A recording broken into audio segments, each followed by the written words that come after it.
আজকে আপনাদেরকে শিখাবো যে ফ্রিতে ক্যামেরাম্যান পেয়ে গেলে আপনারা তার সাথে কি আচরণ করবেন। তো চলেন আজকে ভিডিওটা স্টার্ট করি। হ্যালো এভরিওয়ান, কেমন আছেন আপনারা সবাই? আশা করছি ভালো আছেন। আমি অনেক বেশি ভালো আছি। আর আমি বর্তমানে আছি একটা শুটিং স্পটে।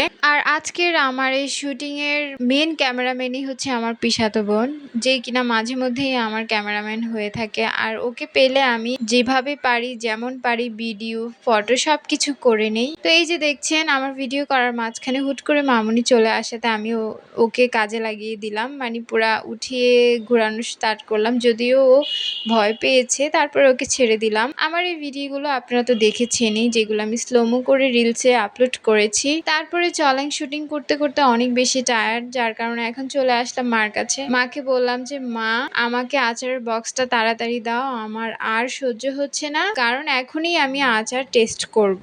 সাথে চলে আসছে আমার ক্যামেরাম্যানও। বাঙালি বলে কথা, আচারের কথা শুনলে তো আর লোভ সামলানো যায় না। আর এখানে আচারের স্মেল শুনে আমি তো পুরো ফিদা। আর এখন একটা আচার নেব আর টক টক করে খেয়ে ফেলবো, সাথে আমার ক্যামেরাম্যানকেও দেবো। আর আমার মা এখানে মেকআপ ঠিক করাতে ব্যস্ত আছে, সেদিকে আমরা মনোযোগ নাই দিলাম। এখন চলেন টেস্ট করার পালা। এই নরম নরম আচারগুলো আমার অনেক বেশি ভালো লাগে। এই বছরের প্রথম আচার মায়ের হাতের ফিলিংসটাই অন্যরকম। আমি তো খাচ্ছি, সাথে আমার ক্যামেরাম্যানকেও দিচ্ছি, কারণ বেচারি ক্যামেরাম্যান অনেক কষ্ট করেছে আজকে সে আমার জন্য। খাওয়া দাওয়া করার পরে বিকালের ওয়েদারটা দেখলাম খুব সুন্দর হয়ে আসছে, মানে বাহিরে বাতাস, ওয়েদারটাও অনেকটা মেঘলা মেঘলা ছিল। ওইখানে নৃসিংহ মন্দিরের পাশে একটা পুকুরের পাড় আছে, যদিও পুকুরটা আবর্জনা দিয়ে ভর্তি, বাট পাড়টা খুবই সুন্দর ছিল। যার কারণে আমি ক্যামেরাম্যানকে বললাম যে চলো, এই ওয়েদার মিস করা যাবে না, তাড়াতাড়ি আমার পিছু পিছু আসো। তো সেও আমার পিছু পিছু আসলো, যদিও বিনিময়ে ওকে কিছুই দিইনি আমি। আর শুধু ক্যামেরাম্যান হলেই হয় না, কিন্তু সে কিন্তু আমাকে ডিরেকশন দিচ্ছে, কখন তাকাতে হবে, কখন সামনে আগাতে হবে, কখন চুল খুলতে হবে, কখন আঁচলটাকে একটু উড়িয়ে দিতে হবে, মানে allrounder cameraman. Thanks for everything.